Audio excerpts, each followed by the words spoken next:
Let me tell you about a shift that changed everything for me. For years, I thought dating was a game of chess. I thought I had to say the perfect thing, make the perfect move, and avoid all the traps. I'd get a woman's attention, feel that spark, and then I'd spend all my energy trying not to mess it up. I'd walk on eggshells, terrified that one wrong word would shatter the whole thing. And you know what? It always did. Because I was playing defense. I was focused on not losing instead of playing to win. The truth is, attraction isn't that fragile. It's not a delicate glass sculpture you might break. It's a fire. And most men are so afraid of putting it out, they forget their only job, to add more fuel. They don't realize that a woman isn't analyzing your words for mistakes. She's listening for something much deeper. She's listening for your frequency, your energy, your core. This isn't another list of things to avoid saying. This is the opposite. This is a blueprint for what to communicate. We're going to break down 4 pillars of communication that don't just keep attraction alive. They build it into something that lasts. If you're ready to stop playing defense and start building a connection so powerful she can't ignore it, then listen closely. Because this is the language unforgettable men speak. Let's begin. 1. Communicate your vision, not your insecurity. A lot of guys think vulnerability is telling a woman all their flaws and fears. They'll say something like, "I'm still trying to figure things out," hoping it makes them look honest. But what she hears is, "I have no direction."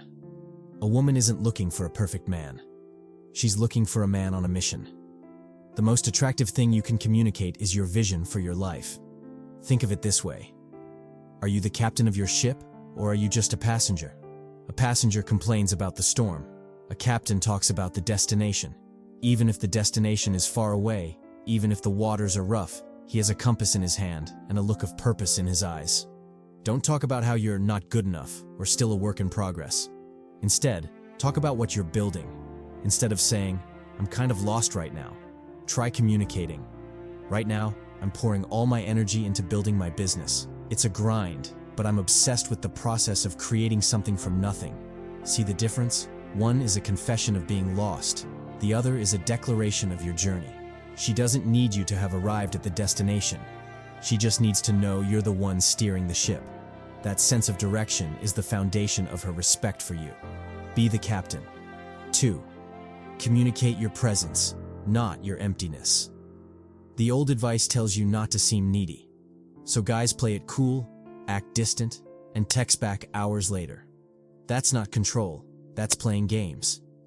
On the other end, you have the guy who texts, "I miss you so much I can't function." This doesn't communicate love. It communicates that you have an empty life she's expected to fill. Both are wrong. The powerful man communicates his presence.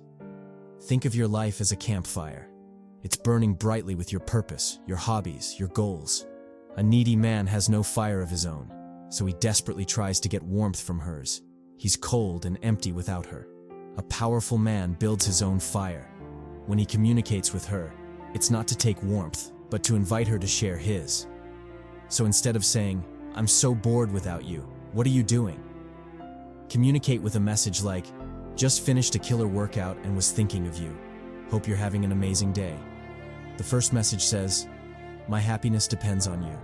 The second one says, "My life is full, and you are a wonderful part of my thoughts." It's warm, confident, and adds value instead of trying to extract it. Show her you have a fire, and she'll want to get closer to its warmth. 3. Communicate your resilience, not your regret. Every man makes mistakes. It's inevitable. But the moment of failure is where a boy shows his regret, while a man shows his resilience. When things go wrong, the average guy begs. "Please give me another chance," he'll say. "I'll change, I promise." These words are worthless. They are a plea for her to fix the situation, to turn back time. But she can't, and his pleading signals that he can't move forward without her permission. The unforgettable man understands this. Your actions after a mistake are the most powerful apology you can ever make. Think of a phoenix. It doesn't cry over the ashes. It is reborn from them, stronger and more brilliant than before. If you mess up, own it once, with dignity. A simple, "I was wrong, and I'm sorry." Then, let it go. Your energy must immediately shift from regret to rebuilding.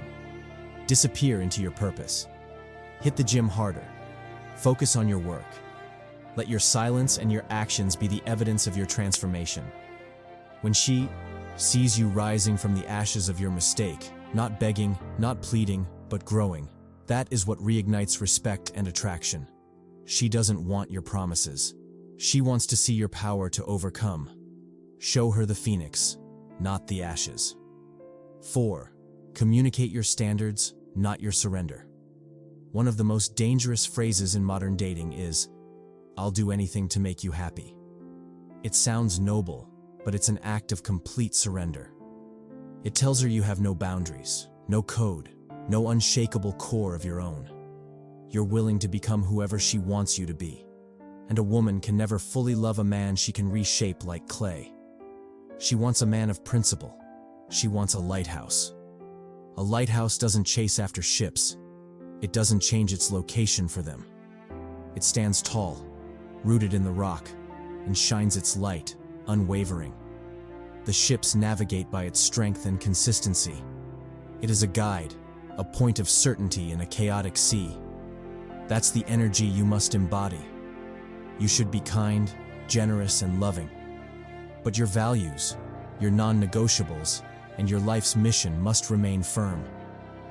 You invite her to build a life with you, guided by that light. You don't abandon your post to follow her. Instead of saying, "Tell me what you want me to be." Live by the code of, "This is who I am and where I am going. I would love for you to be by my side on this journey." This isn't about being rigid or selfish. It's about having a backbone. A man who stands for something is a man a woman can trust, admire, and follow. Be the lighthouse. Conclusion. So, let's bring it all together. The language of attraction has nothing to do with clever lines or manipulative tricks. It's a reflection of your inner world. Communicate your vision, and you give her a leader to respect. Communicate your presence, and you give her a partner to cherish. Communicate your resilience, and you give her a man to admire. Communicate your standards, and you give her a rock to depend on. Stop worrying about saying the wrong thing. Instead, focus all your energy on becoming the man who can't help but say the right thing, because it comes from a place of strength, purpose, and self-respect. Build yourself into the captain, the campfire, the phoenix, the lighthouse. When you do that, the words will follow naturally. And that's not just how you attract a woman. It's how you build a life you're proud of. And that's a life she will desperately want to be a part of.